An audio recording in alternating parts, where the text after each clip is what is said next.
Hi guys, this is a trending news.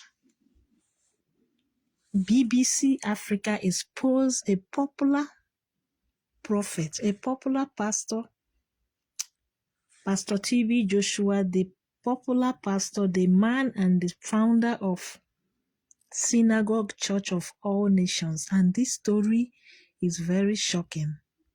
And this is what is trending on social media today.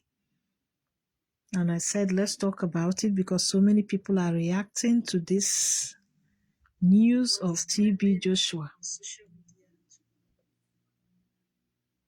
Okay. So, BBC have exposed this man, Prophet TB Joshua, and the story is so shocking. This is what we are learning from the story, what we are hearing from the story so far, and the reaction of people across the world. So many people know this man. He's late. His name is Prophet TB Joshua. He is one of the most powerful preachers, the most powerful men of God in Nigeria. So this story was released today by BBC News Africa on how this man became an abuser, a sexual abuser. Now, they interviewed several of his church members that confessed that this man was raping them every day, raping women, molesting women for years before his death.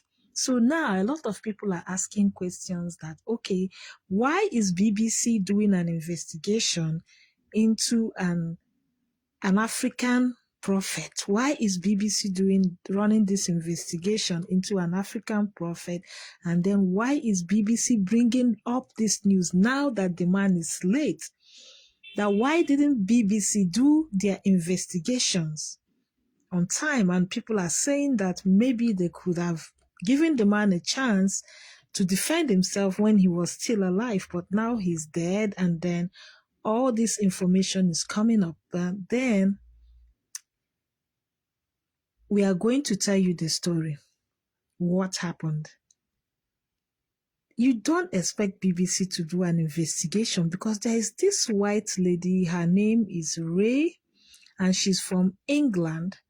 According to her friends, this lady have been missing for years, and they've been looking for her. Not that she was missing, they knew she was in this man, in TB Joshua's church, and she stayed there for years. They said she lived there for more than 10 years. Her name is Ray, and now she's the one that is confessing and leading this investigation on what happened to her, how she visited this church and ended up there, trapped without knowing herself anymore, until years later after this man died.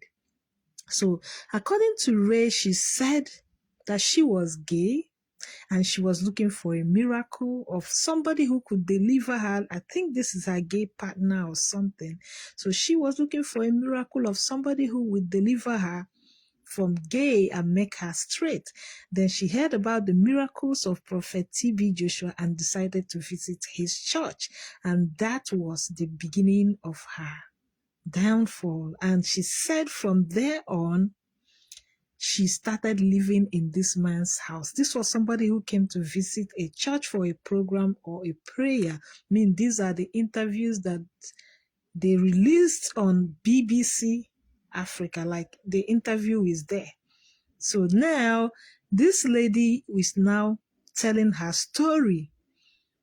This white lady, her name is Ray, she's now telling her story, how she got hanging herself inside one African church for more than 10 years in this Prophet TB Joshua. And according to her, TB Joshua was constantly molesting her and other ladies.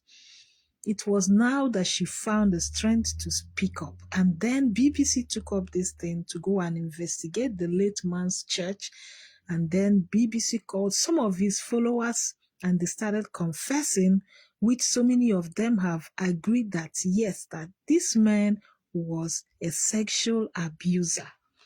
So this man was a sexual abuser.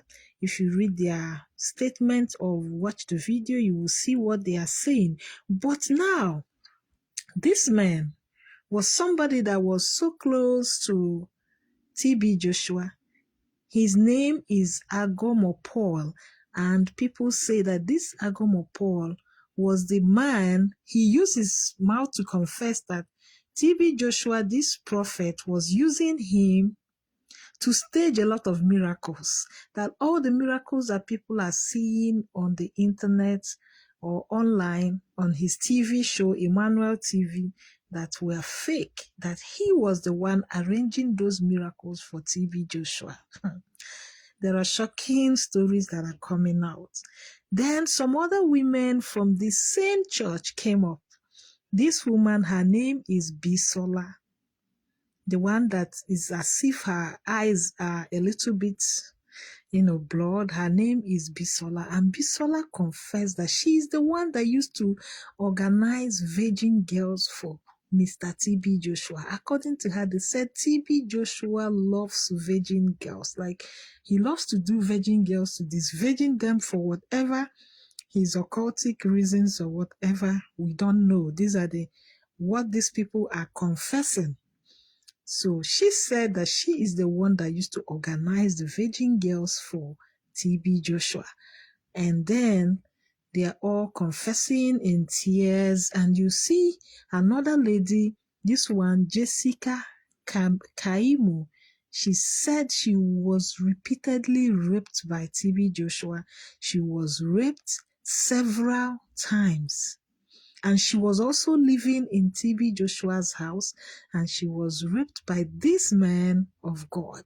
And she was constantly raped. Now, people are now asking questions like all these people coming out to confess that TB Joshua molested them, TB Joshua harassed them, blah, blah, blah. Where have they been? Why come up now? Why after his death? Why didn't they come up when he was alive? These are the questions that some people are asking, and some are asking, why is BBC Africa, why is BBC News interested in African stories? Of all the things that are happening in Africa, why must it be this one that BBC chose to speak up about, So now I said, now, as you can see, TB Joshua was an international man. A lot of people knew this man before he died.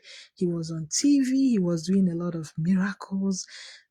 Though tongues were wagging, some people were saying a lot of things that maybe the way and manner he does his miracle didn't really sit well with so many people. And they were like, okay, people were talking. But then nobody had an evidence and nobody could approach him. But what is making his followers, more than 5 years or more after his death, they are now coming out to confess what he did to them, how he raped them severally? Were they under a spell? What was it? Did the spell just clear off from their eyes all of a sudden? But to me, this is my own honest opinion. There is no smoke without fire, because the moment TB Joshua died that year, we cannot remember that his wife, TB Joshua's wife, started arresting many members of the church. She arrested some of them and she sacked some of them. And many people were like, what is going on? This man just died. And then the wife took over the ownership of the church and started arresting people, probably people who were sleeping with the husband. Nobody knew her reasons for doing that at that time, but the wife, started arresting all the members, all his closest allies. So that, gave people like something fishy was going on in this church. Remember that this was the same church that 60-something people died in a day. 60-something South Africans died when they came for a church program and they lodged in this church. So there were so many controversies, and they died in a mysterious circumstance that up till now, nobody could tell why they died. So now again, BBC is coming up with all these, and all of these people are confessing how TB Joshua raped them. Now, this Jessica Kaimu said that she wasn't the only lady, but in her own case, she was living in the synagogue church, and TB Joshua was always having carnal knowledge of her every night.